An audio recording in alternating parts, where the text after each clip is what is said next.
When you first started working out, you probably hated it. Sense hurts. But as you progressed, you no doubt embraced it. Most of us consider it a signal that we've done our diligence and stimulated plenty of muscle growth. But is that true? The fact is, there are no studies connecting muscle soreness to hypertrophy. Okay, don't stop reading yet. You will get some good stuff from being a bit sore. You'll probably even want to strive for it. But first you need to know what causes muscle soreness.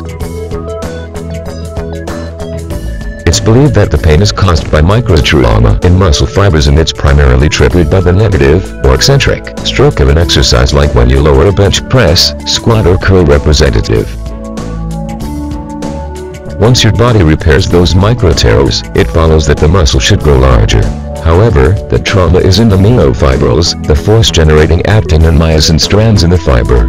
Those strands grab onto and pull across one another to cause muscular contraction.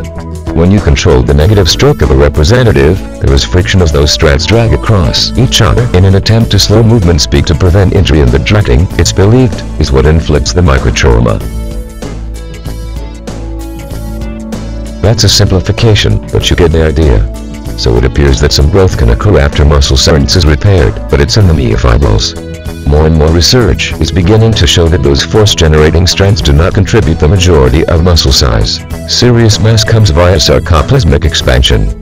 That's the energy fluid in the fibers that's filled with glycogen from carbs, calcium, non-contractile proteins, etc. So if soreness is an indication of only small amounts of muscle growth, why strive for it? Well, even small amounts of growth contribute to overall mass. Most of us want every fraction we can scrape up. But the real reason to seek some soreness is to burn more fat. When the myofibrils are damaged by emphasizing the eccentric, the body attempts to repair them as quickly as possible. That repair process takes energy, a lot of which comes from body fat. The process usually takes many days, so your metabolism is stoked to a higher level for 48 hours or more, helping you get leaner faster.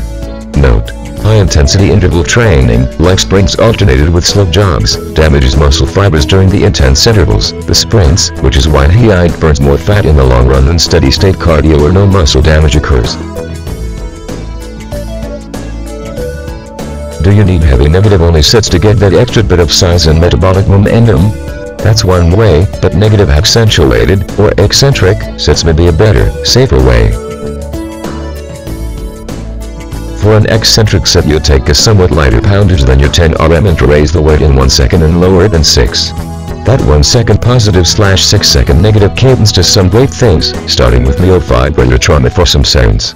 While you're coping with that extra post-workout muscle pain, remember that it can build the myofibrils and that it's stoking your metabolism during the repair process for more fat burning. The second big advantage is sarcoplasmic expansion. At 7 seconds per representative and 8 reps per set, you get almost an entire minute of tension time. 7 times 8 is 56 seconds. A total of 50 to 60 seconds is something most bodybuilders never get, which is a shame, because that's optimal stress for an anabolic cascade, and this is the perfect way to train as you age. I call it old school new body. You can do an eccentric set after your heavy pyramid if you're into heavy training. In other words, use it as a bake-off set. If you're more into moderate poundage, high-fatigue mass building, as I am with the F4X method featured in the old school new body method, you can use eccentric as the last set of the sequence. Reduce the weight and do a 1-up 6-down cadence. You'll get sore, build some extra size, and bonus burn for fat. How great is that?